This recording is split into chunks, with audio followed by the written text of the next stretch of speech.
Hello.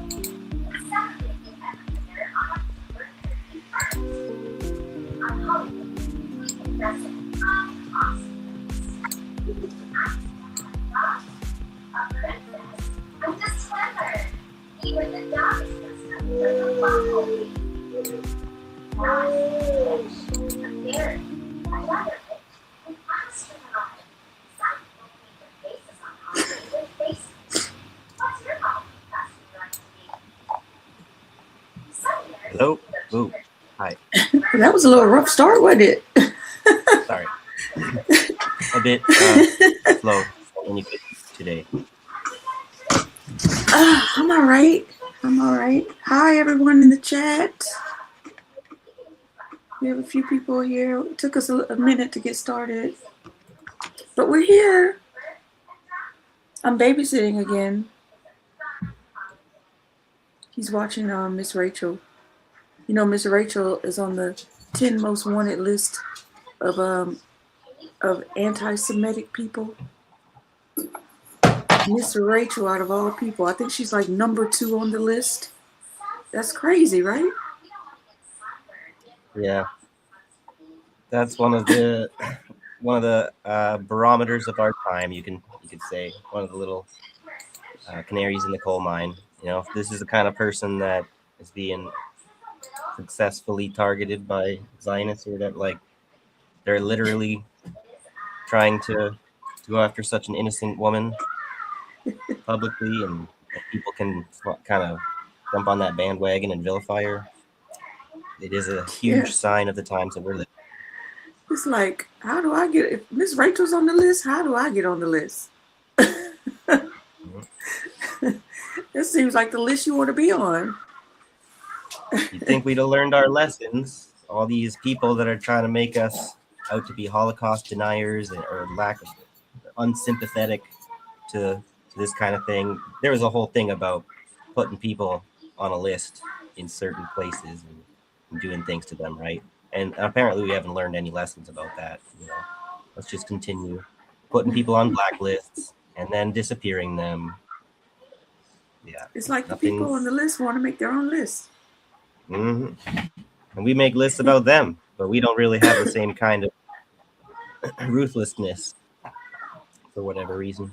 So how you been this week? That? I've been all right. Yeah, I need to make a post so I can get $7,000, Lance. Because my refrigerator is broken. So, ain't that a blip? Yeah.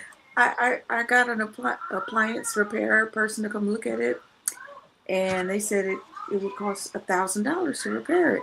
I said, isn't that the price of a refrigerator? Nice. Yeah. Perfect timing. You know, right before the holidays. Right before, yes. Right. Well, I'm not thinking about Christmas. I'm not into that like that. But right before it's time to pay property taxes, that's my thing.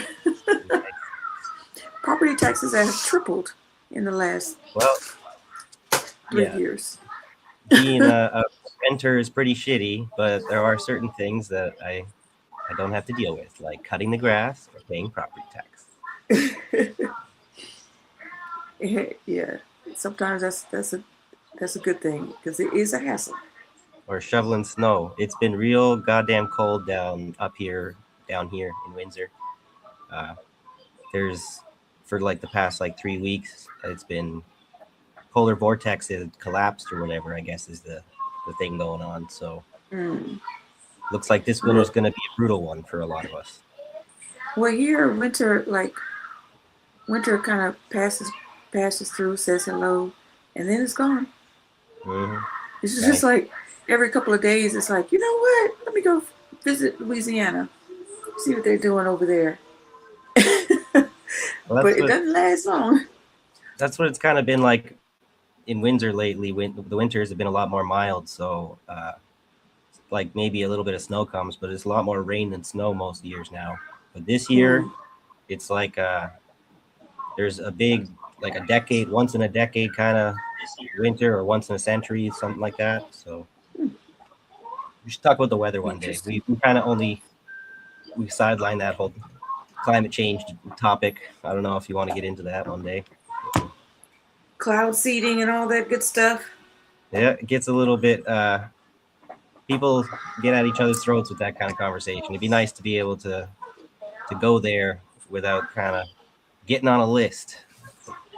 Mm. Here we go with those lists. Well, I can't stay long. One, because I have the baby. He's in there watching Miss Rachel. Yeah, But I can't stay long either. I have somewhere I gotta be. Unfortunately, I couldn't. I have something I gotta go pick up and then something I gotta drop off, and there was no way that I could do this except for at this time. So I'm gonna have to. We're gonna have to try and be quick. We're not so good at that, but what are we talking? yeah, all the stuff that I have prepared, like I'll just do it next week, I guess. Okay. Look, is anybody tired of the Candace and Erica beef yet, or are we Oh, still tired. I was tired. are we When still it invested? started. Yeah, I'm a little bit annoyed that this is what so many independent media commentators feel the need to invest their time in, and is definitely, while there are some interesting insights and revelatory things that people should kind of like about the Zionism and stuff, and how the right wing is duped and all that stuff. It's for a lot of us, it's nothing new. Like we've been telling that story for years, but for those younger audience members, people being influenced by the far right, that's the kind of story that they need to hear. I'm just not thinking that a lot of those videos Oh, are shared with those people that they want them to be shared with. It's a bit of like a probably waste, more of a waste of time than people realize. hmm. Yeah, I mean, because everybody's giving their hot takes, and I'm like, oh, gosh, there's so much going on, so much more than that Yep. foolishness. So Sean brings up a good point. So Yeah, I don't. This has been happening every time. The last few times we've been streaming, I don't really like it. I Probably need to turn this off. If I turn it the off, vertical. then whoever, yeah, I need to turn the vertical because he's saying that the people who are chatting on vertical can't see what the people Yeah, on we the got two chats regular. now. Yeah, I guess but we that can't see. sucks. Okay, so I'm gonna Oh, turn it okay, so off. are there people So if on? I can't tell I can, if they're on the vertical one or on tell, the regular one. Is that the people have a little rectangle beside their name? do they? No. Oh, they do. Okay, so oh, there's a lot of people on vertical. We're gonna have to catch up with some of these changes. They make this is where I'm not that much of a tech savvy guy or whatever. Like they change the tech so like faster, more often than I feel it's necessary, just so everyone has to figure out what's going on. And it worked just fine the way it worked before, but they got to do something for an investor, I guess. So Oh yeah, most of the people are on vertical, so I can't turn it off. well, Um, that's for like a lot of people watch on their sorry, phones and stuff. I Sean. guess that looks I'm better, gonna do but this. How about I do this? yeah. Turn this on. Anyway, we are kind of eating up our time talking about this instead of the topic. So if you didn't really have, you're gonna push your stuff till next week. What I will want to talk about is a government collapse in Bulgaria. So that's kind Yeah, of something that I can last week I that can nobody bring really up some talked stuff. about. Yeah, I could bring up some stuff about Nepal because that's they kind of go hand in hand a little bit. But we'll start with Bulgaria. Yeah. Well, the Okay. Nepal thing is kind of, it would be interesting to revisit some of what's happened, taking place in the aftermath, because a lot of times the way the news cycle works, people are only interested in the blood and the gore, and so when they want to see the so-called coup happen, that's when everyone pays attention, and they don't really like they move on to the next kind of sensational bit of news and totally miss the whole point of the so-called violence. Well, it wasn't so-called, but you know what I'm saying, like the Yes, I know so-called. what you're saying. Yeah, No worries. Okay, so you're gonna share. Is this a um video? You don't. I was You gonna want me to cue it up? that was where we normally start with the video, and it took me so long. This is where I'm very frustrated with my equipment and feel very stupid about how not to fix these problems. But trying to share the video on the social media before we start, and it takes like fucking 10 minutes for me to switch tabs and to share it, hit the link, and then wait for it to open and stuff. Like, but You were here we supposed to go, send it 20 to minutes me. in, and we haven't been able to. See, this is where I tried to switch tabs, and I'm waiting for my computer to go to the tab that I switched to. I don't want to share that video at the moment now. It's kind of, I want to talk about Bulgaria or whatever, the government collapse, Gen Z protests, and then I want to kind of get into talking about the Euro system. That is sort of the reason why this is all happening. But I'm waiting for my. This is where, trying to be quick. This is just going to be an awful stream tonight, I guess. I'm sorry, guys, but I can't do the recording until Don't say the that. thing comes up, and it's not going to come up. So yeah, it's been kind of shit in the bed lately. I feel like Okay, last, well, not the computer, but me in general. so I can,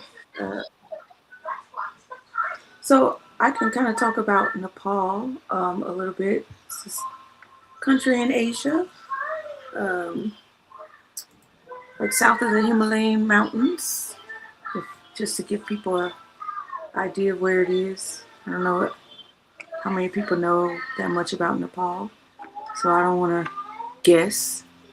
Um, but they basically they somehow I gotta look that up. How did Nepal find out that their political parties were? They were basically. I see the link. Thank you. I'm a cue it up while I'm talking. Um, so they basically found out that their political parties are very much like ours with the blue and the red, but they're both kind of like working together against the people. I don't know how they discovered that, but they were pissed, and and they were like burning shit down, like the Capitol and all in the streets. They basically overthrew the government, and I Weird was thing like, about dang, why can't we be weird, so bold? well, but the weird thing about the Nepal political parties is like their names are, they got like Maoist parties and Marxist Leninist parties, at least in name. But it seems like all around the world, there's just this basic liberal versus conservative, Republican versus Democrat kind of split, and that's not really by accident. I feel like that's the dictatorship, Exactly, it's not by accident.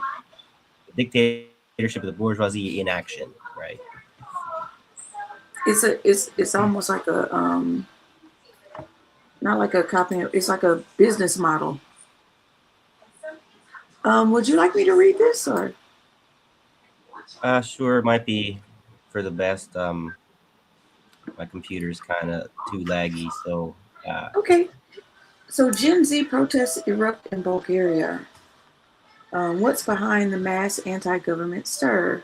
At least 70 people were arrested after mass protesters attacked the offices of political parties, according to Sofia's Interior Affairs chief,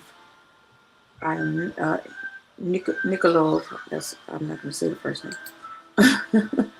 All right, so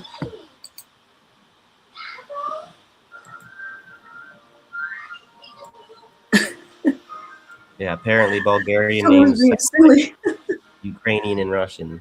So All right, so protesters shout slogans during a demonstration organized by Bulgaria's opposition PPDB coalition against the proposed financial framework of the country's budget outside the parliament in Sofia, Bulgaria, December 1st. So that's what the picture is portraying there. Oh, and this is from December 2nd, 2025, just so you guys know. Tens of thousands of young Bulgarians, largely from Generation Z, had taken to the streets in capital Sofia and other major cities to lead the country's biggest anti-government protests in years. At least 70 people were arrested after mass protesters attacked the offices of political parties. which I mentioned already. Why has Gen Z been protesting in Bulgaria? The unrest, which began in November 26, broke out over demand of the ruling coalition's resignation amid growing frustration over a controversial 2026 draft budget and endemic corruption. Why couldn't we do this after the big beautiful bill? Because we're We're not too being complacent. orchestrated by the CIA to do it. That's why. Right. So, oh, I should be doing this so you can see the chat. There we go. All right. The protesters organized their demonstrations through social media platforms like TikTok and Instagram and used slogans such as Gen Z is coming for you and give us a reason to stay. Right. So give us a reason to stay. Just a little context.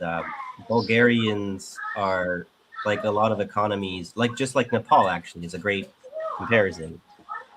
There's no economic prospect for them to stay in Bulgaria, the young generation. So they are actually en masse kind of leaving for job opportunities. So they're like a migrant worker.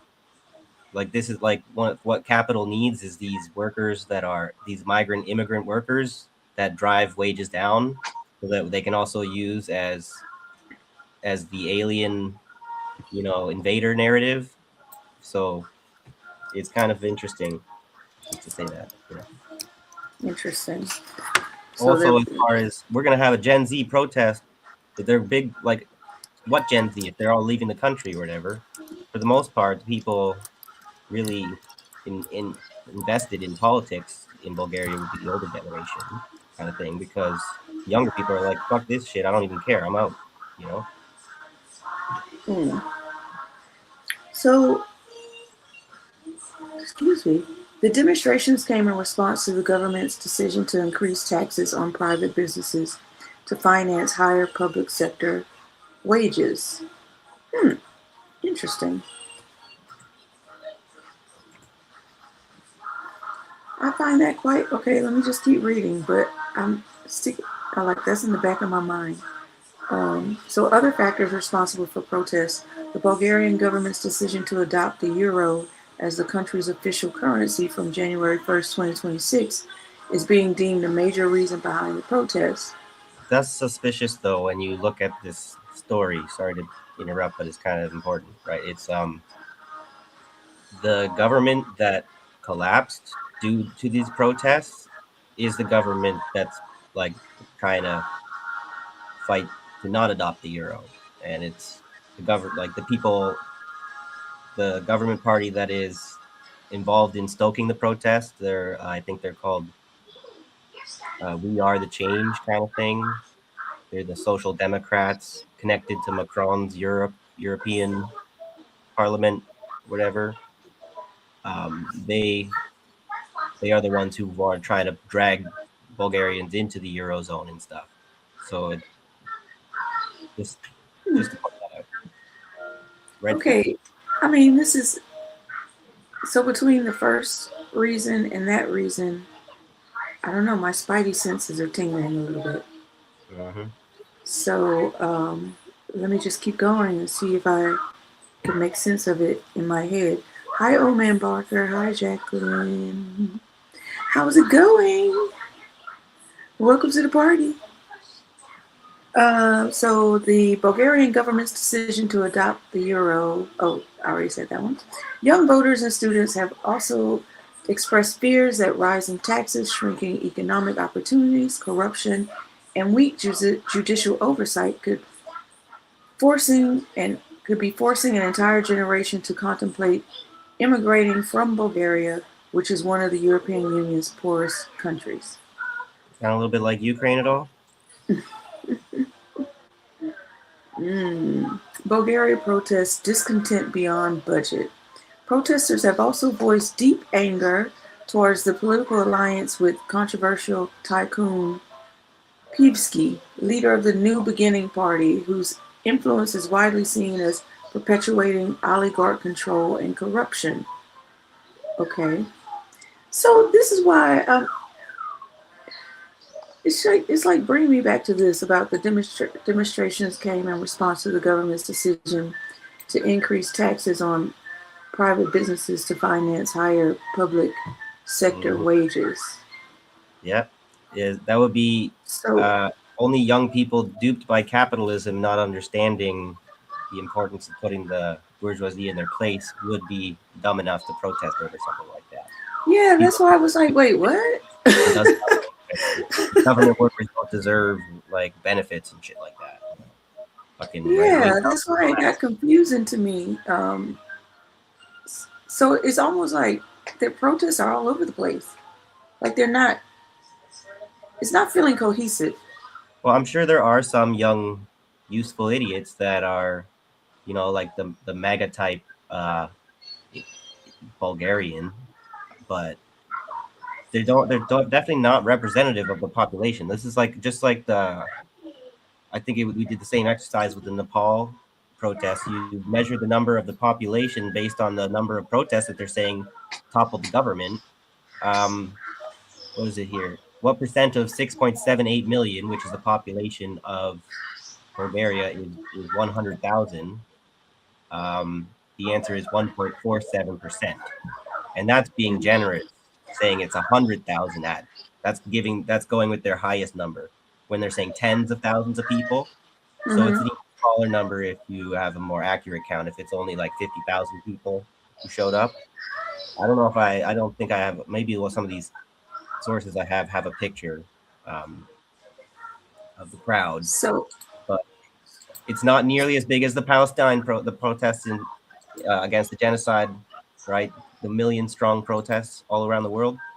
yeah, So yeah, Rondo says he's just now seeing this, and that's because everybody's been like been talking about Erica Kirk hypnotized. and Candace Owens, and Yeah. oh, Nick Fuentes is a virgin and all kind of shit that doesn't, I don't know. It's the important development though, because Bulgaria is like the one of the countries that they're using as a workaround to buy Russian oil that they're not allowed to buy in Europe and stuff like that. And they're pressuring Bulgaria. Apparently, Bulgaria stated that in 2026 they're going to stop buying Russian gas, right? But they've been playing this game for years. They're always claiming that they're going to finally stop buying Russian gas. Bulgaria to end Russian gas transit by 2026. And then you read into the article, it says they're going to fully stop by 2028. It's like, so are you stopping in 2026 or 2028? You know? And that's what the U.S. has this LN. That's why I put in the title. We've got an LNG terminal to sell you in Brooklyn, right? Because the Americans want to sell their LNG to Europe at overinflated prices when they can get cheap gas from Russia right next door, right? Hmm, interesting. Okay, so let me finish because I have to go check on the baby and make sure he can get out of that playpen. He's smart enough to. It just takes him a little time. Okay, so we want to be a European country, not one ruled by corporation and the mafia, a protester told AFP. Oh, thanks. Right. Uh, so they don't want to be ruled by corruption and the mafia. Good luck with that. What is the Bulgarian government stance? The Bulgarian government has said it will withdraw its controversial 2026 budget plan. And according to Al Jazeera, the Bulgarian government initially promised to retract and overhaul the budget proposal after protests last week, but later backed away, sparking intense protests. But see, this is So a they're disaster. trying to throw stuff up, throw They're pasta at the wall, and see what sticks. they're trying to really create a lot of instability in Bulgaria with like they're forcing them to abandon the budget that they're trying to propose for next year, and next year is going to be here in like a couple weeks. Yeah. And so they're going to go into the year that they're adopting the euro for the first time without a proper budget.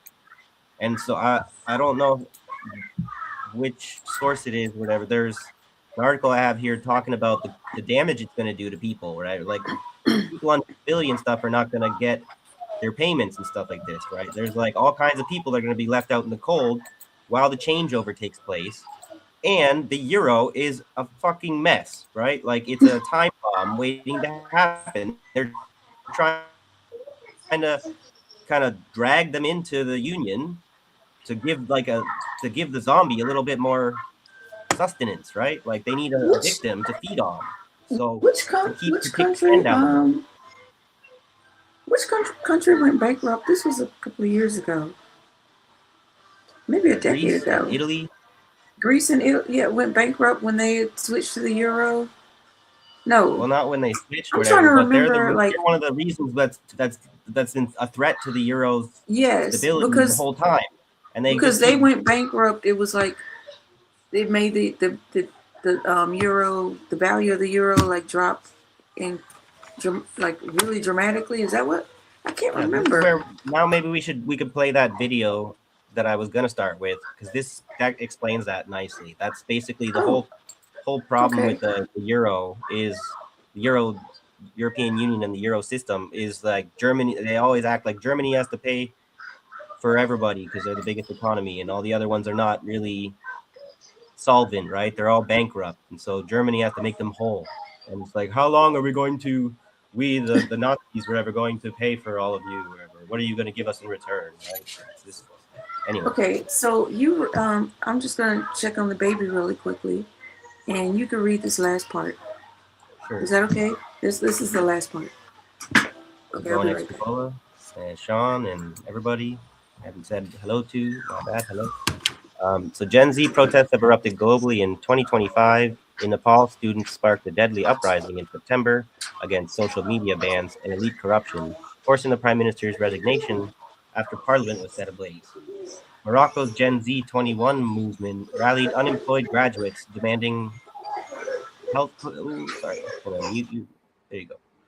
Morocco's Gen Z 21 movement rallied unemployed graduates demanding healthcare and education reforms amid World Cup spending, while Madagascar's Gen Z Mada ousted President Andry Rajoelina over chronic utilities shortages and inequality. Similar revolts also hit Peru, Indonesia, Kenya, Bangladesh, Serbia, Mexico, and the Philippines.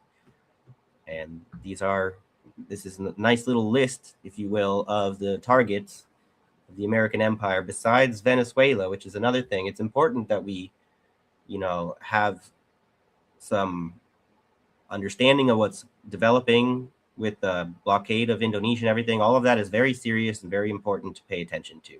We have to, same thing like we did with Gaza and the focus on Israel and stuff. We can't get tunnel vision about these stuff.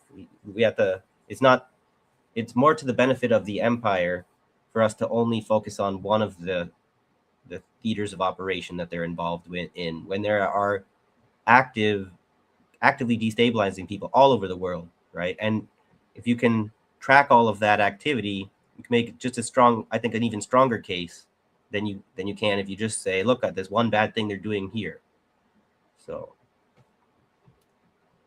uh, I muted you up here. I was time to, Video? yeah, there. Sorry, say again. I just muted you. Oh, Well, did you you send Did you send me the video? uh, yeah, it should be in the private chat. The video is the first link I shared at the very top. I don't have it. Okay, I'll send it again. The other ones, everything, I only have one video. Everything else is all reading. So this is where I gotta get back to having good video quality to share with you guys. So not everything has to be reading, and it gets a bit boring for some people. But I think it is maybe a good thing. Also, some people watch only the videos for their news content. They don't really do actual reading anymore. Maybe get back to reading, right? Yeah, I'm a big video person, and you're a article person, so it kind of works out. Yeah. Well, I mean, I still read articles, but but it's not something you like so much think to share with the audience. It's maybe not. this is the this is the worst. Look, I keep getting this Tim Tebow commercial about Are you calling Life up Surge or Tokyo? something. Did you see? Yeah, Yeah, I got it. I got it. I was waiting for the ad to finish, and it just gets on my nerves. that's what I'm saying. Hit the little I, block ad. It is faster than waiting for the skip button to come up. As long as your computer's Oh, not okay. lagging. I didn't hear that. My bad. Well, All I right. said it a few months ago and stuff. Here we go. All right. Sorry for the gradual pace of the show tonight. Here we go. The euro was never a currency, it was a gamble. And now the bet is turning sour. Southern Europe's bonds are drifting away from Germany's again, just like before the 2011 crash. Hedge funds smell blood. The ECB is sitting on a mountain of toxic debt, and taxpayer backed stability funds are quietly propping up the illusion of unity. Banks are loading up on their own government's bonds as if nationalism can save them from meth. One downgrade, one drought, one energy shock, and the whole Eurozone could splinter. The question isn't if the fracture comes, it's whether Germany lets the South burn to save itself. The euro was never just a currency, it was a bet that wildly different countries could share one wallet and never fight over the bill. On paper, it sounded noble.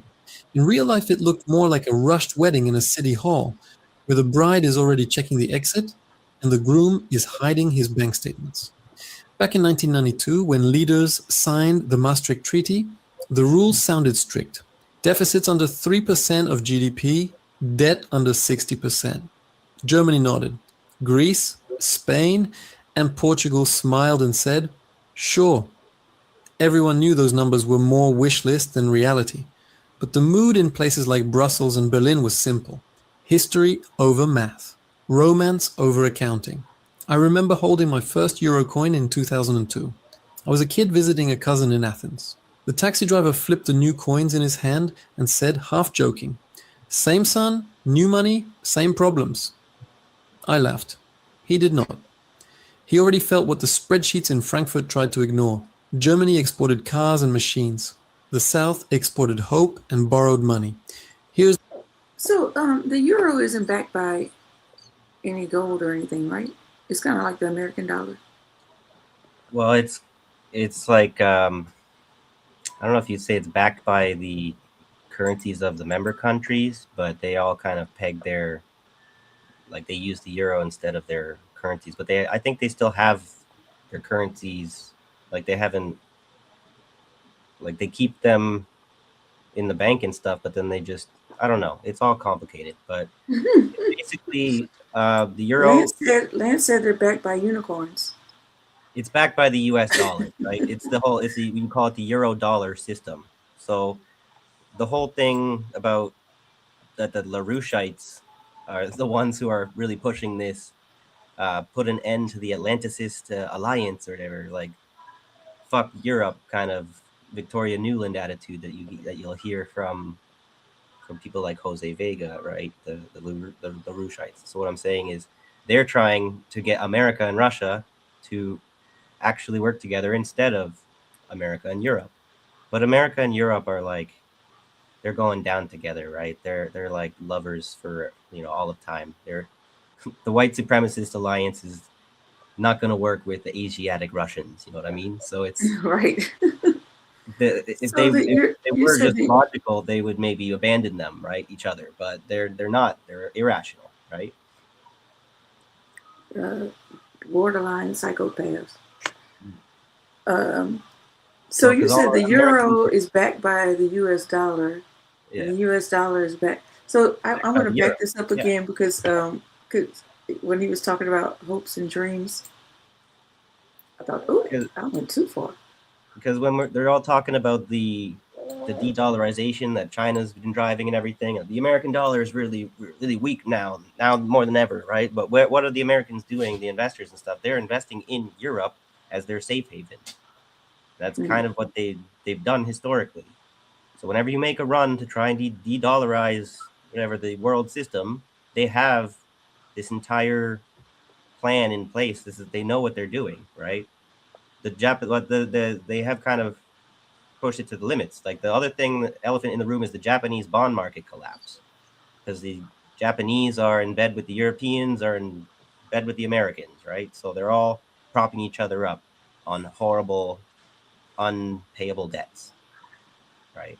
And they're going to ultimately use socialism to save capitalism They will do the again. socialism for the poor, or capitalism for the poor, socialism for the rich. You know, Exactly. it's the All right. dictatorship So in action.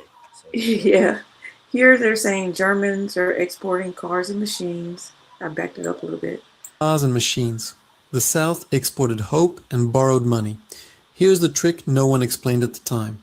One currency means one interest rate.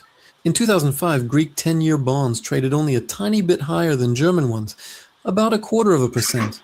For investors, Athens suddenly looked almost as safe as Berlin. So cheap money flooded south. Spain built more than 600,000 homes a year at the peak. Portugal paved highways to towns that barely had traffic. It felt like a miracle, but it was leverage wearing a nice suit. Then 2008 smashed the illusion. By 2012, Greek yields blew past 30% while Germany sat under 2%. That gap was not just a number, it was a scream. It said, these economies were never the same family. The word contagion returned as investors dumped the bonds of any country that sounded even a little Mediterranean. The central bank stepped in with 3 letters, What? OMT. It promised to buy bonds whatever it takes, as long as governments obeyed strict rules. Yields fell, the patient survived, but the deeper disease never healed. The euro still asked very different countries to move in perfect step without a real shared budget, tax system, or treasury. Fast forward to 2025. Energy shocks, aging populations, and slow growth are back on the front page. German surpluses are shrinking. Southern debts are heavy again. Spreads between German and Southern European bonds are widening like an old crack reopening in a wall. Investors are not shouting yet, but they are whispering. They remember the early 2010s. The central bank can buy time, but it cannot break its own treaties without tearing up the story that built the euro in the first place. That is the hidden gamble. This was never only about money. It was about betting that politics could outrun arithmetic. And in 2025, the bill for that bet is sliding quietly back onto the table. We ended with cracks under the fresh paint. Now we move inside the walls and see who has been stuffing the gaps with paper promises and other people's money. The official line sounds calm. Europe is resilient. Inflation is handled. The bond buying was temporary. and here comes Gaza's population is on the brink of famine. Every hour. Why do I feel like he's You not know an what's actually interesting sympathetic about poet? that? Yeah. So they're asking for money that the Gazans will never receive, right? Mhm. But I was watching Fox News. I gotta turn the volume back up. I was watching Fox News the other day, and it just amazed me how many, like during the commercial break, how many times they were asking for money for various causes. Oh, the Jews in Ukraine, the children, the hope for the children for this, the veterans to buy them homes. It's just anything you could think of to pull on your purse strings, they were playing. And I just thought, aren't these the same people that don't want you to have SNAP benefits? Like how Very good observation. how does that work? What is really going on It's here? confusing. Yeah, But seems like anyway, wolf in sheep's skin, maybe. yeah, something, I don't know. Save the Children Fund. Yeah, all these tax grifting scams that Yeah, they have on there. It's very strange. And I'm our like, economies is this are. how Yeah. evangelicals like how they convince themselves that they're good people? Oh, hey, baby. He's trying to sleep, and I guess I'm Did disturbing disturb. him. Oh, sorry. Mhm. Well, I was No, just no, gonna say, no. our It's because economies in the West are all based on criminality. It's a huge, like, black market is everything. Like that's what, if you stop people try and stop being criminal, everything will fall apart. So we really are kind of forced to be participating in all that insanity. It has to stop one day, but can it? It's kind of gotten carried away. It's not a perpetual motion machine, though, I guess, right? So, according to the Marxist stuff, whatever, these contradictions are what's driving change that will inevitably put an end to the state of affairs we have today. So, it's just a matter of time. It seems like a little bit of a faith argument, though. So. Yeah, I think I never evangelicals. I've never seen that before. I think that's how they convince themselves that they're Christians, like by donating to those causes. Yeah. And as long as they don't have to accept that they're actually donating to a criminal organization, they can believe that they're a good person, right? Right. Right. And it's like the people that they're donating to, you know, because they think of welfare as like, oh, that's black people, which is a myth, but whatever. But the causes that they're donating to is like, of course, it's people that look like them. So that's you can help people like that, people that are in need. Everybody else needs to. Why aren't they working? Get a job. Yeah. Well, anyway. Let's move on. We can. Yeah. Okay. All right. So here we go. Here's the real plot. The real plot is stranger. Southern banks are loaded with their own government's IOUs. In Rome, Madrid, and Athens, big banks hold chunks of their assets in domestic bonds. That is not diversification. That is a family business where everyone has the same last name and the same debt problem. I learned this talking to a friend who worked at a bank in Milan in 2017. Over coffee, he said, half joking, that their risk model was simple. If Italy goes, we all go, so we might as well buy more Italy. That is the doom loop. Governments depend on banks to buy their debt. Banks depend on governments to bail them out. Both pretend the other is rock solid, while everyone quietly prays Berlin will blink first. Then you have the giant in the background, the central bank, sitting on a mountain of bonds. Since the crisis rounds after 2010, its balance sheet has swollen to around 5 trillion euros. Under programs with soft names, it bought Italian, Greek, Spanish, Portuguese debt like they were collector cards. On paper, many of those bonds are safe. Strip away the politics, and some would be rated junk. But calling them junk would force losses, so they are wrapped in nice labels and stored at cost, like leftovers no one wants to admit have gone bad. To keep the show running, new rescue tools were invented. The stability funds, the long acronyms. In practice, they are giant hoses, taking taxpayer money from across the continent and spraying it where the fire looks hottest. They do not fix the wiring in the house. They just keep paying the electricity bill for countries that cannot. Meanwhile, investors who do not have to win elections are reading the same numbers. Hedge funds in London and New York are quietly betting against the weakest links. They borrow Italian or Greek bonds and sell them, expecting to buy them back cheaper later. In the last crisis, the central bank calmed markets with a whatever it takes promise. In 2025, that line is harder to repeat without breaking treaty rules and enraging voters in the north. This is the illusion. The system looks calm because... So that's kind of like what Trump is doing with the tariffs and the market manipulation, right? Mm-hmm. It's just a big scam. One big scam. It's one big circle jerk. Back and forth. The illusion. The system looks calm because everyone who could panic has been paid not to.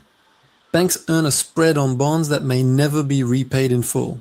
Politicians brag about stability while shoving risk onto a central bank that was never designed to be a bad bank. And regular people like my cousin in Lisbon, who just wants a steady mortgage, are underwriting the whole arrangement with their taxes and savings. The stability is real only as long as no one tests it. And the sharks are already in the water. We just pulled back the curtain. And normal people don't care. Say again?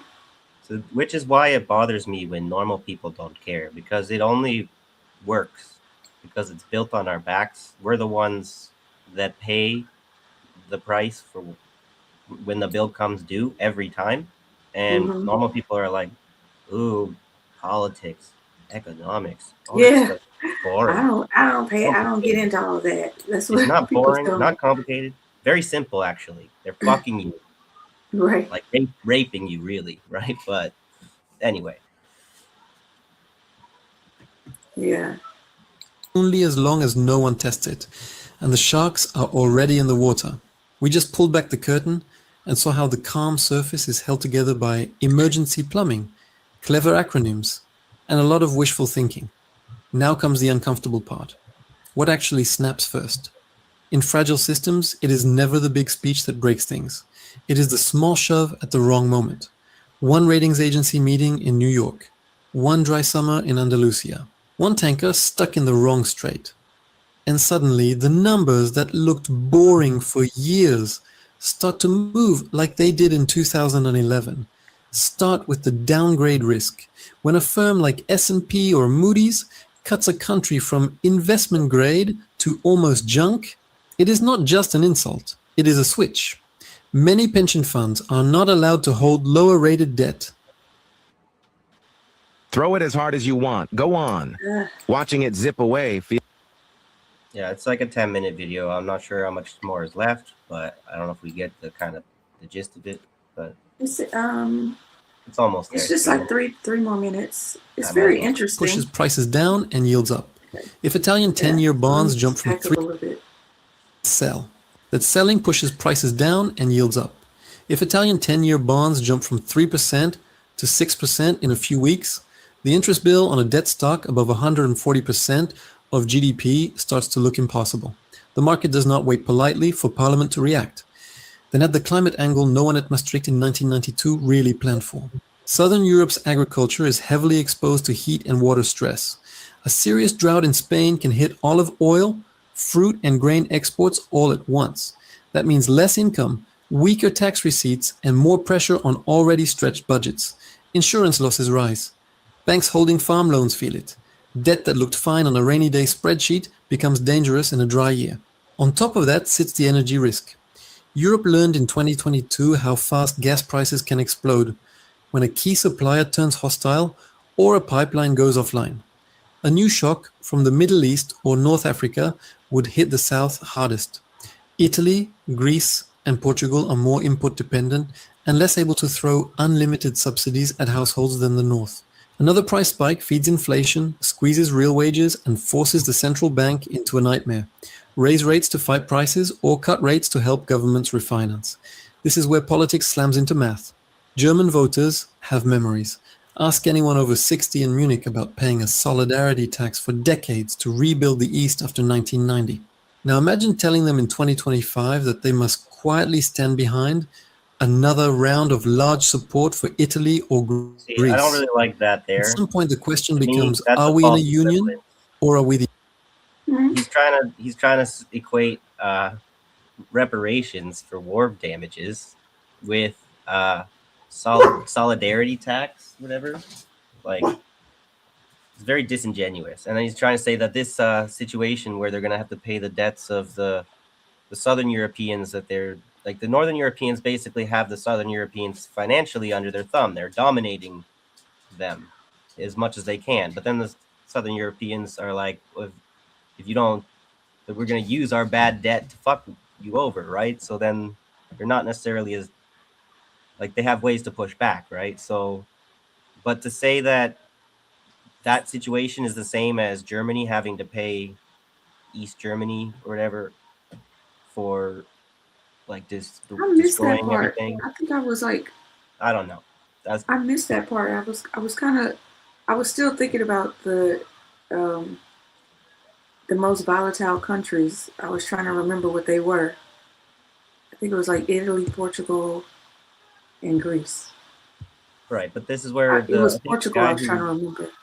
So made this video is called like the market historian. So as much as they have some interesting insight, they have some good work. It is important to remember that they are most likely a capitalist. yeah, I didn't hear that part unfortunately. But that is a a really weird comparison. Yeah, but in his mind, it's probably pretty normal and logical because it's about odious debts that I'm trying to make money off of this market, and these people are trying to screw me or whatever, right? All capitalists are at war with each other. That's what the fun thing about this system. It's not just a class war. There's like a class war within the class war on both Yeah, sides, we right? The kind of talked about proletariat that at with war with itself, and so is the capitalists. So anyway, the greater Greater India, Greater Russia. Remember that? yeah. Teaming up. And It's then I'm if you like, stop okay, well then, competing, you die kind of stuff. So everyone is just on a treadmill, whether you're a capitalist or a worker. So all right, fun stuff. okay, one more minute. Ooh, ooh, what did I just do? I'm fucking it up. Hold on. At some point, the question becomes, are we in a union or are we the ATM? The anger is not one-sided. In Rome and Athens, firebrands are already asking why their economies should be locked to a currency steered from Frankfurt. When unemployment among young people stays above 20% in some regions, while the rulebook in Brussels says no extra spending, it does not feel like a partnership. It feels like house arrest with direct debit. Caught in the middle is the central bank. If it buys too many bonds in a panic, it risks being accused of breaking treaties and doing hidden fiscal transfers. If it refuses, it risks letting yields spiral and banks fail. Save the currency and risk its own reputation, or protect its reputation and risk the currency. That is not a technical choice, it is a regime choice. In 2011, the panic was a warning shot. Capital controls in Greece, emergency summits, late night deals, all of that was the trailer. The difference in 2025 is simple. The system is older, the debts are larger, the climate is harsher, and the patience is thinner. The fault line between North and South has not moved. It has deepened. So the real question is no longer whether the euro is irreversible. The real question is brutal and simple. When the pressure becomes unbearable, does Germany once again stretch to hold the structure together, or does it quietly decide that saving itself is the only way to stay standing? Well, we've seen how the U.S. has So ensured 2000, Germany can't really do that. That's the whole keep Russia out, Germany down, and America in, or whatever it is. That's still the strategy. so Black Friday gift cleans your retainer at the top. sorry, I can hear this in the background. Okay. Wow. So 2011 is when all of that happened. So first it was us in like 2008 when we had to bail out the banks, right? That was Yeah. 2009, I think, 2009.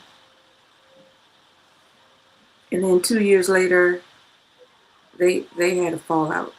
Is that correct? 2011. Okay. Interesting.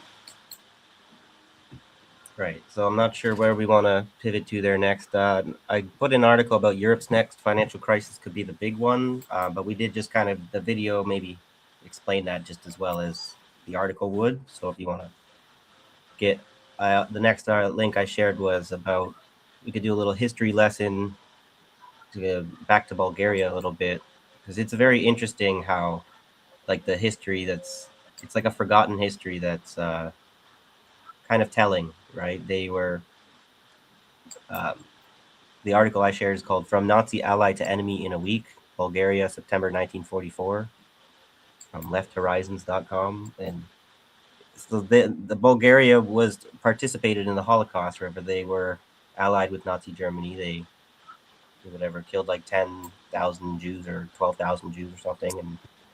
But then the Soviet Union was like encroaching on their border. They were kind of ready to declare war, and so then the Nazi regime collapsed in Bulgaria, and then they switched sides and were not a part of the Soviet Union, but they were like a satellite communist state for a little while. And it has a little bit to do with why Bulgarian citizens are a little bit more useful as laborers, because that socialist welfare system from 30 years ago provided like a more fit population, you might say, that hasn't been so damaged by imperialism. Like, you know. You want to read that? I'm gonna go put the baby down. Sure. Just can you scroll it down a little bit to the picture, Yeah, and then I'll because or maybe I could just move him to this side. on my end. It's really hard to work my mouse. He's sleeping now. He's on this side. Yeah, he's sleeping. Okay. My bad. Oh, All right. Oh, that's better.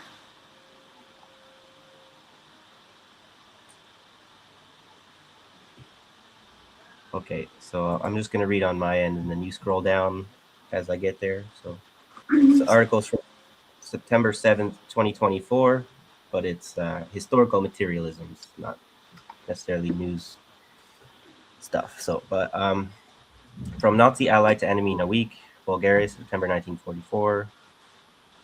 On September 8, 1944, Bulgaria, which had been an ally of Nazi Germany, reversed its position and declared war on Germany. German troops were forced to leave, or in some cases interned and transferred to the Soviets. Bulgaria had begun the war as neutral, but as Hitler moved against Yugoslavia and Greece, it was forced into alliance with him in March 1941, although many Bulgarians despised the forced alliance. As a reward, this is similar to Finland's history, also, maybe some in Ukraine. As a reward, Bulgaria was awarded those parts of Greece, Macedonia, and Yugoslavia with mixed Bulgarian, Greek, Albanian, and Serb populations, which temporarily gave the government a nationalistic boost. The country even symbolically declared war on Britain and the USA, but when the Nazis invaded the USSR, Bulgarians refused to take part. Bulgaria's partisan movement. Bulgaria was the only German allied country to see the birth of a partisan movement to oppose government cooperation with the Nazis. The backbone of the partisan movement, of course, was the Communist Party, which had been driven underground in 1934. After the German defeat at Stalingrad, the party found that they had the support to begin a low-level insurgency in 1943, which involved seizing weapons and killing isolated regime officials.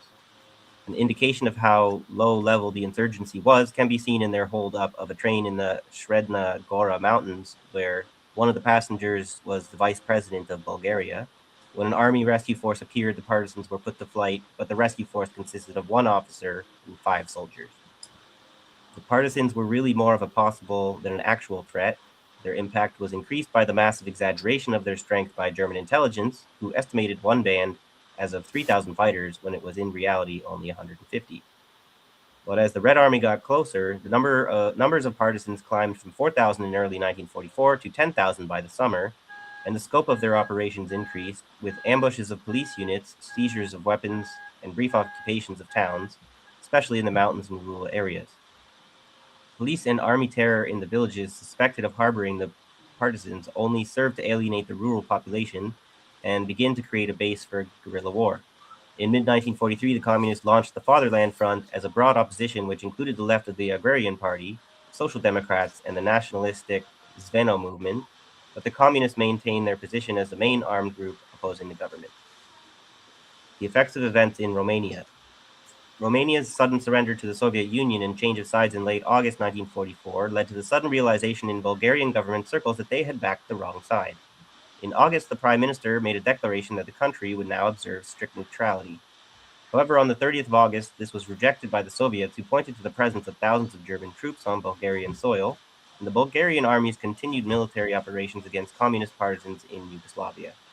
The Prime Minister had no option but to resign, to be replaced by Kosta Muraniev from the right wing of the Agrarian Party.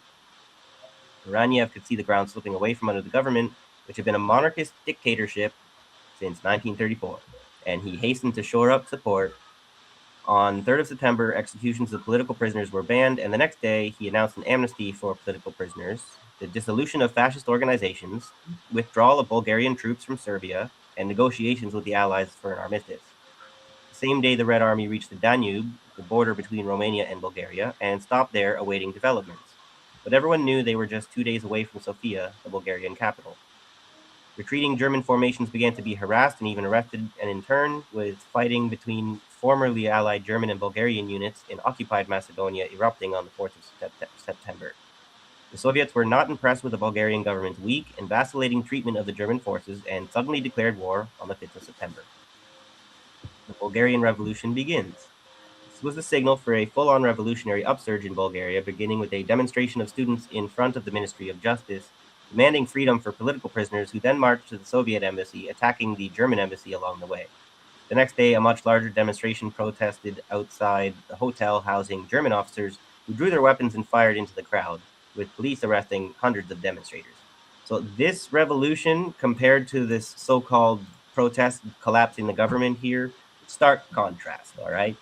Just mentioning.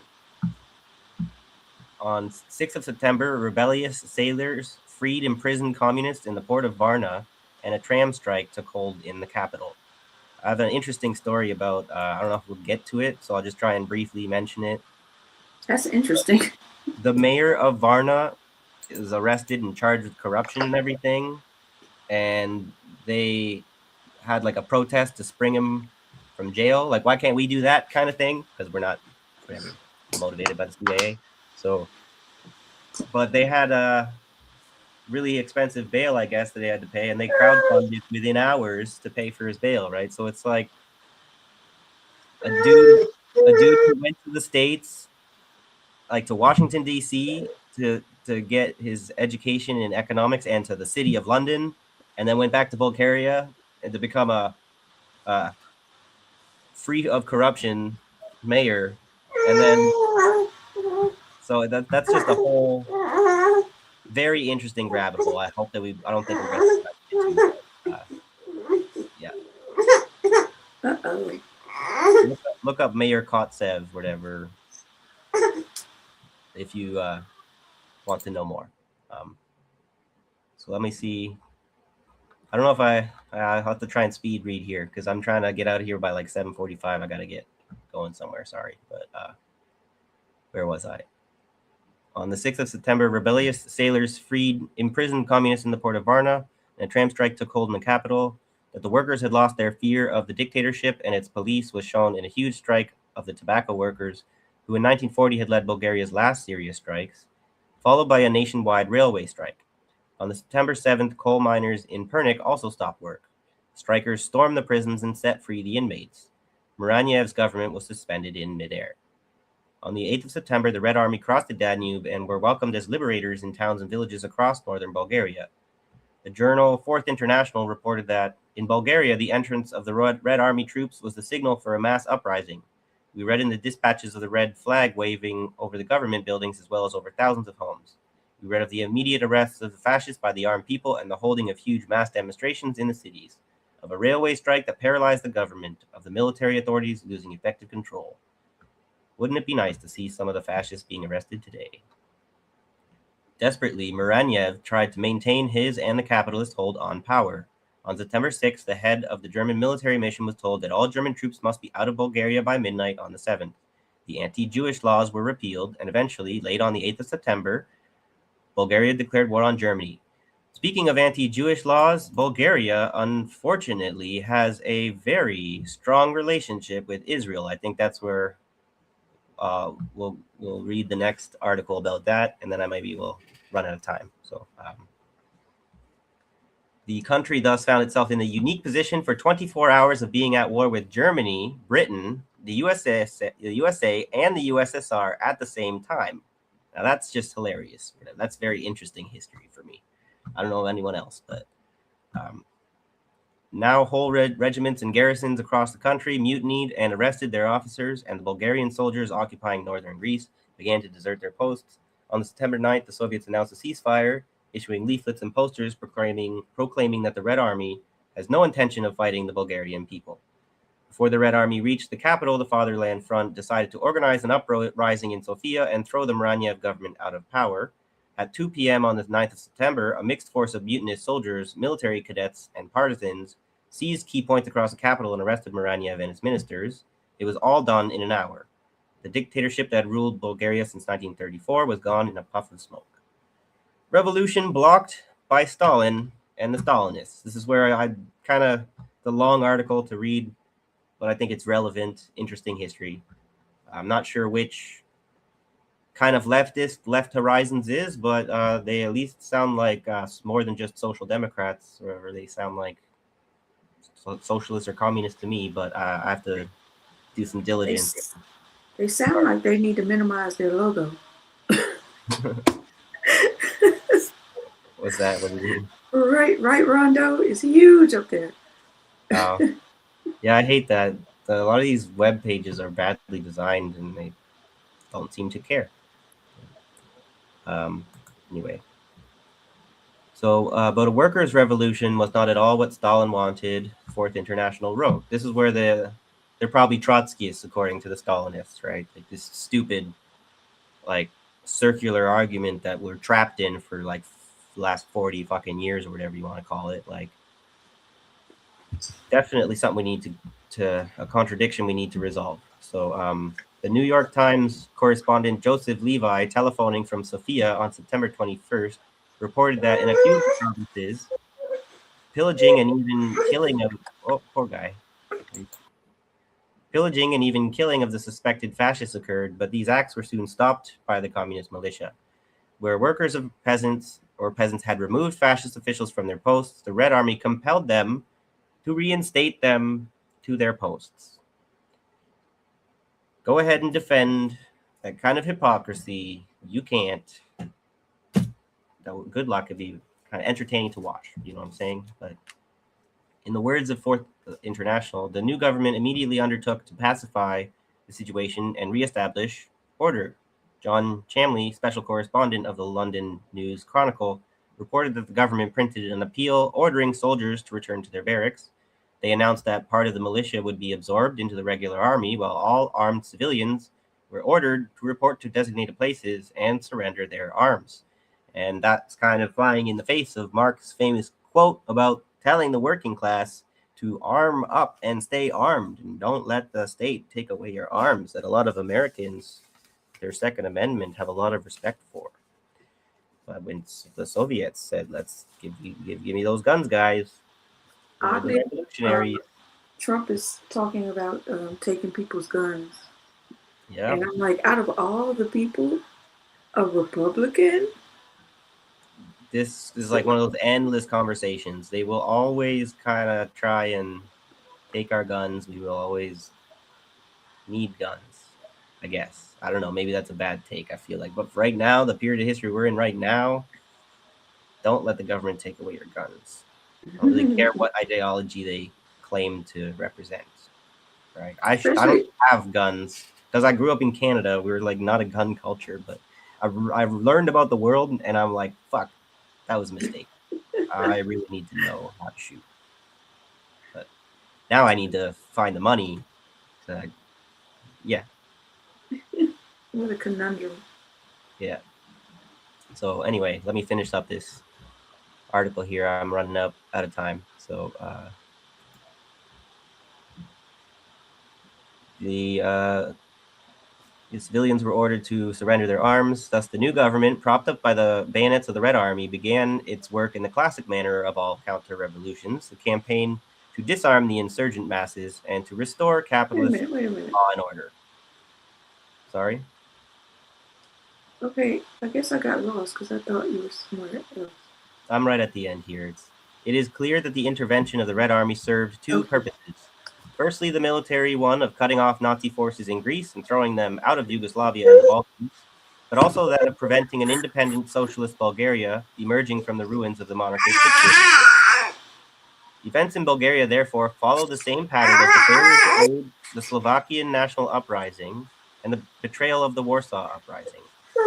So, and similarly, you see with modern China, there is this failure or calculated decision not to support Maoist insurgencies in Nepal, in the Philippines, right? In Indonesia, I feel there's a few examples, right? And it's like this this pattern about, I feel like the anarchist critique of hierarchical concentration of power is extremely relevant to determining who is correct about what's happened here with this history, because a lot of the Marxist-Leninists are really like, so the Soviet Union was completely justified in betraying all these other weaker European Trotskyists or whatever. They didn't deserve. They called themselves revolutionary, but it was all a sham or whatever. I feel like the socialism in one country thing kind of proved itself to be a failure.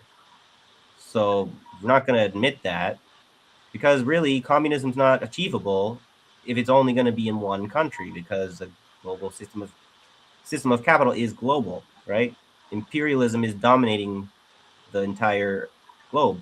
So socialism in one country ain't going to cut it. So I don't know why people are so hostile to this.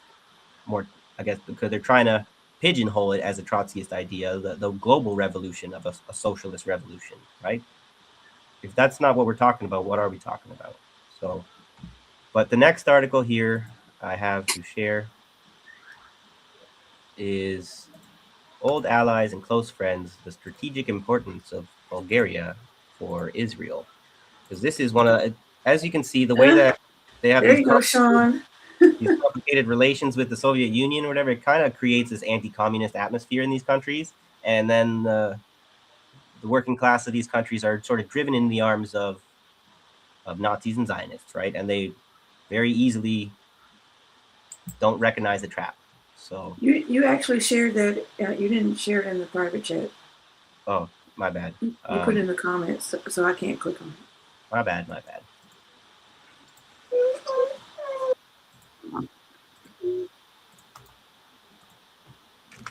Okay, there's that. Thank you. Yep.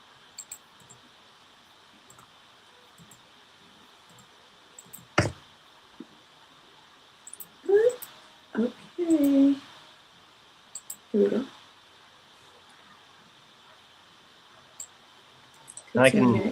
I could share a couple more articles with you. There's a lot that I'm not going to be able to get to, but if you wanted to try and cover some of these articles, but then you got the baby, so maybe we'll just wrap early, kind of thing. Yeah. Have to change him. Yeah. Okay, so You need a cute little thing. So handsome. in that case, let's move right along here. Let me get set up. Okay, here we go. Old allies, close friends, the strategic importance of Bulgaria for Israel, from August 21st, 2024, by Professor Efrat Aviv and Dr. Petar Stoilov, probably Zionists. So, executive summary: Bulgaria is one of Israel's most reliable partners in the world, particularly in southeastern Europe. Two countries enjoy excellent relations and cooperate in the fields of politics, security, economy, trade, as well as in the fight against anti-Semitism.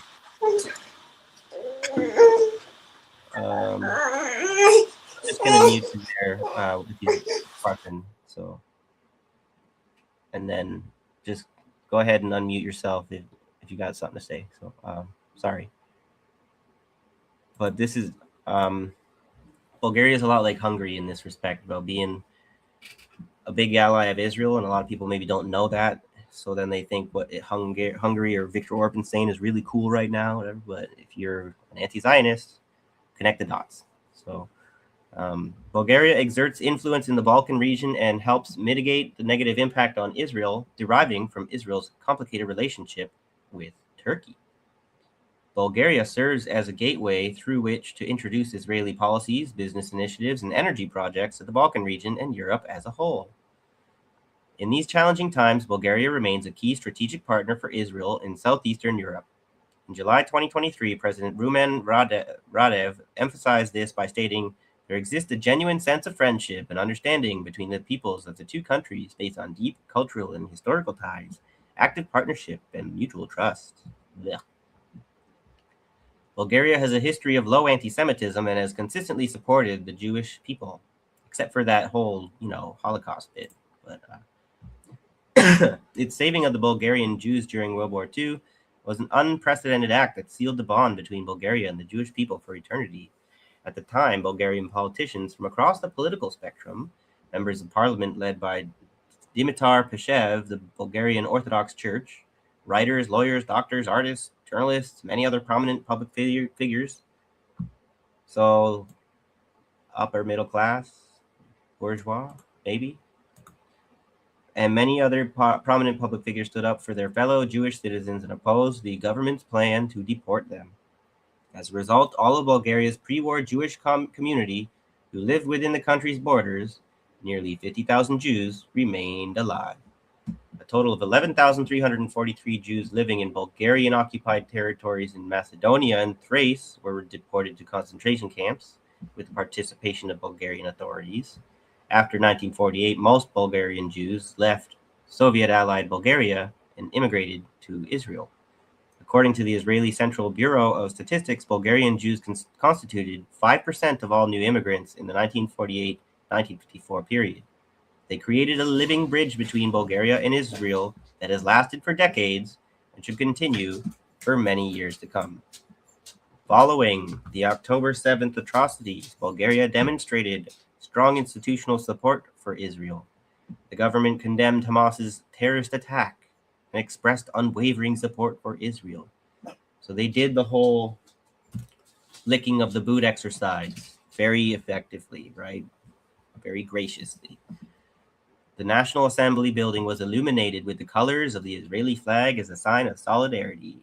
Bulgaria granted permission to Israeli citizens to fly to Israel and use the same planes to return without any restrictions and at no additional cost, while the rest of the refugees around the world are given the worst kind of treatment, treated like criminals and often left to die and all that stuff. But these guys, let's make sure that we pay their way.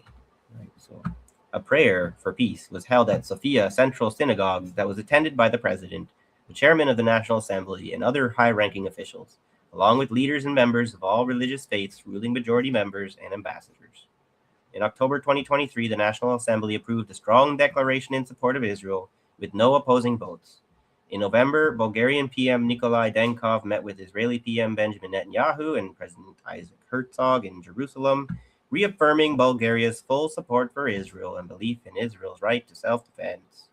A group of Bulgarian MPs visited Kfar Aza, Sderot, and the Shura military base to witness the aftermath of the October 7th massacre firsthand, participating in some of the worst kind of atrocity propaganda imaginable. Very, very honorable and brave of them, you know. There's also, maybe I could mention, there's an annual march in like one of these Nazi torch marches like that Ukraine has, like honoring the Lukov March. Bulgaria's capital takes last-minute steps against the pro-Nazi Lukov March, right?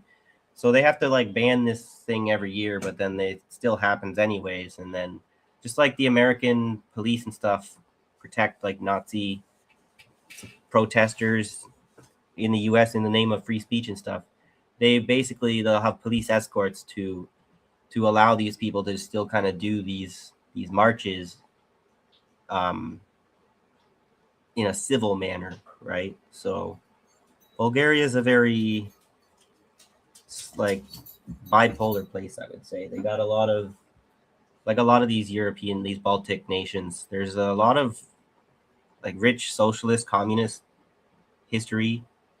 A lot of these there's that whole thing about the Judeo-Bolshevik alliance, wherever there was a lot of Jews that supported socialism, a lot of socialists that supported Jews, right, and were fought against the fascists. But there is also a deep like popularity of all this fascist nonsense in a lot of these Baltic countries, right? They're very guilty of all this. So it's important to understand that when you look at politics, right? So as anti-Semitism surged in the rest of Europe in the wake of October 7th, its manifestations in Bulgaria have been limited to occasional hate speech on social media.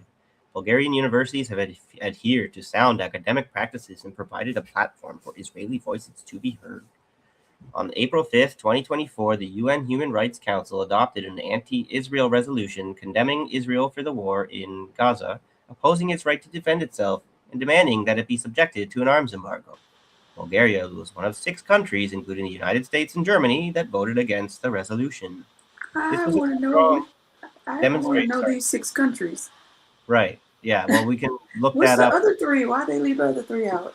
Right. But we could look that up or maybe you got time to do that at right now. But this is where I'm saying, when you learn this kind of stuff about how awful their stance is on some of these things, it makes me have less sympathy. Where I would make the argument more like, stay away from the euro, guys. Save yourselves. Don't be stupid. But if you guys want to go support Israel, fine then. You're Fuck you. fine. Walk the cliff right there. I don't mind really, that's that Schadenfreude stuff, right? So it's maybe you have more of that Christian redemption kind of attitude.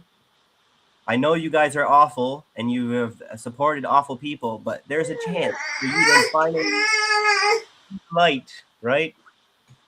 Change your ways. Do it. You can do it. But I don't know. Sounds like they're just gonna they're gonna put their arm in the wood chipper and then lose their hand, and then, oh, that wasn't very nice. That didn't feel good. But maybe I'll stick my head in now. Right? Like, go ahead. Yeah, I mean, you know why Germany did it? They did it out of guilt. You know why the United States did it, but I'm really curious to know what other 3 countries. But the working I'm class trying to look it up, but try and kind of maybe have better advice for the working class of Bulgaria or whatever. Like, the right thing for them to do is to ensure that they do not adopt the euro next year. Find a way to kick that can down the road. And if you can, like, the UK was maybe smart for staying away from the euro, like Jacqueline was saying. UK has its own kind of very special relationship with the United States. Not much praise to be said of the British governments. So, hey, what's up, John? Been a while. hi, John. Well, I mean, I saw you the other day, but like since I seen you in our chat here. So, but let me finish off or find a place to end on this. I got like 45 minutes. Well, actually, maybe a little. I don't know. Might be late if I cut it that short, but. Okay, I have the countries if you want to before you go Oh yeah, on. good. So, Argentina, Bulgaria. Yeah, I know, right? Argentina, Bulgaria, Germany, Malawi, Paraguay, and the United States. I think we gotta take a gander at Paraguay. It sounds like there Paraguay. might be some Nazi shit going down in Paraguay. History class. We don't talk about certain countries very much. And then the Argentina. That's a very Nazi-sounding group of countries. So, Yeah. Okay. So I'm going back to the. There we go. So that was a strong demonstration that Bulgaria continues to be one of Israel's most dependable global partners. Boy, how great for them. Bulgaria and Israel cooperate in many fields, including politics, economics, strategic issues, culture, innovation, cybersecurity. This is where Bulgaria is also probably one of the places where a lot of the AI production and research is really going to be coming out of. So something to pay attention. A lot of technocracy going on over there. Many Israeli companies have offices in Bulgaria. Bulgarian-Israeli trade and economic relations are founded on a robust bilateral legal framework established in the 1990s and strengthened by agreements such as the 2009 Economic Cooperation Agreement, 2012 Agreement for Bilateral Cooperation in Industrial Research and Development, and the 2012 Memorandum of Understanding between the Israeli Ministry of Defense and the Bulgarian Ministry of Economy, Energy, and Tourism regarding defense industry cooperation. Israel recently ratified the agreement for cooperation in the field of water, which is expected to take effect immediately. Those genocidal assholes we need to kick them out of whatever field of water, they have no right to be developing water technology when they are The only reason why they're the only country in the Middle East with a surplus of water is because they are literally stealing all the water from all the rest of the countries, right? So,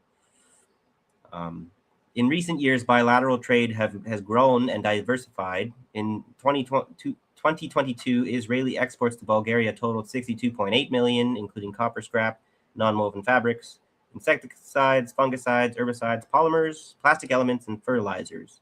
Sounds like a whole bunch of toxic shit, right? In the same year, Israel imported 320 million worth of goods from Bulgaria, including petroleum oils, wheat, rye, barley, starch, plastic elements, passenger cars, and chemical elements. Sounds like Bulgaria is kind of one of the countries that without Bulgaria, Israelis would not have enough food to eat.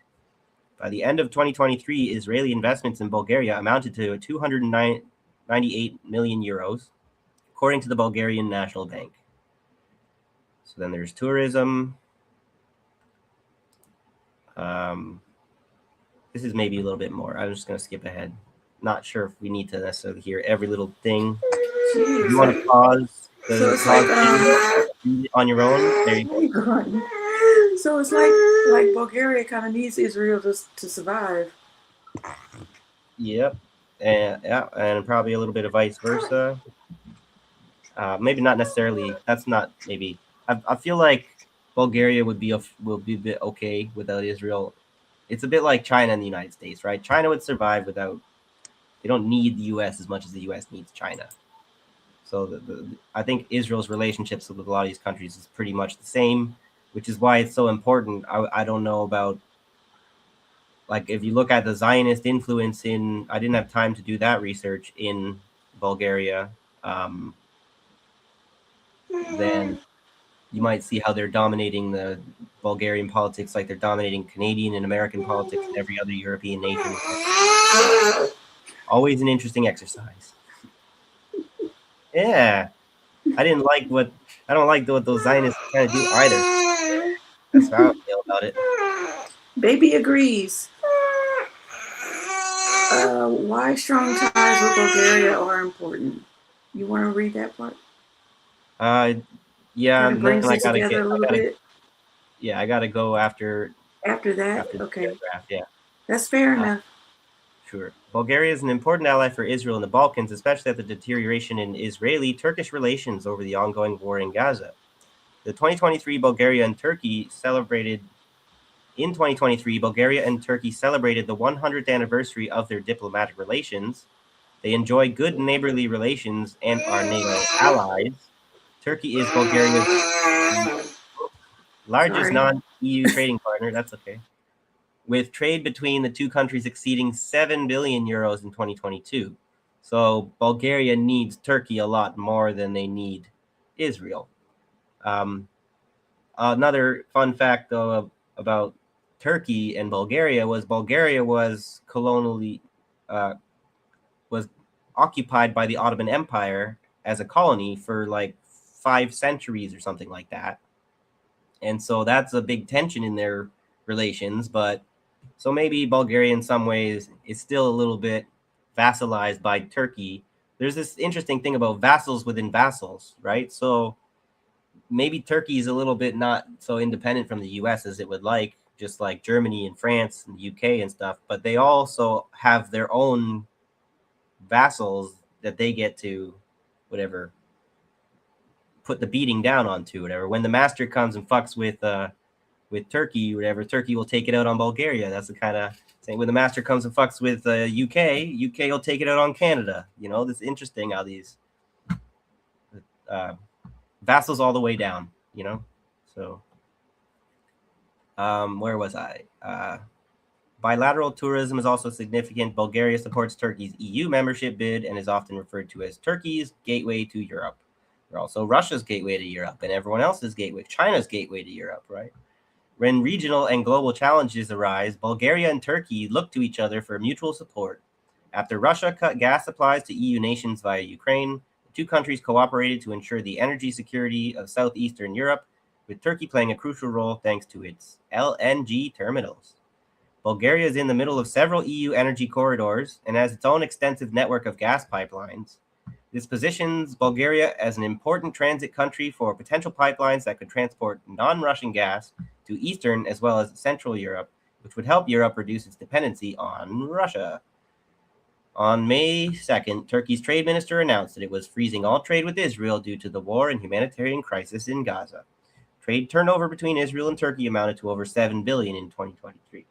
To bypass these restrictions and maintain the flow of Turkish goods to Israel, importers are considering routes through European countries like Bulgaria and Romania. So the whole thing about Turkey with their we're going to freeze all this trade with Israel, right? Well, that's how, just like the workaround with the Russian oil and the sanctions to Europe, Turkey has the perfect ability to continue trade. All that trade will just continue with Israel by going through Bulgaria, which will benefit Bulgaria as the middleman, of course. But they're kind of a weak enough country that they're not really, as the middleman, in much of a position to dictate too much, right, to either side. So That's so interesting how they do that. Like, yeah, I'm protesting Israel for sure.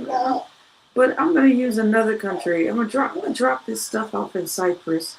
If they get it, they get it.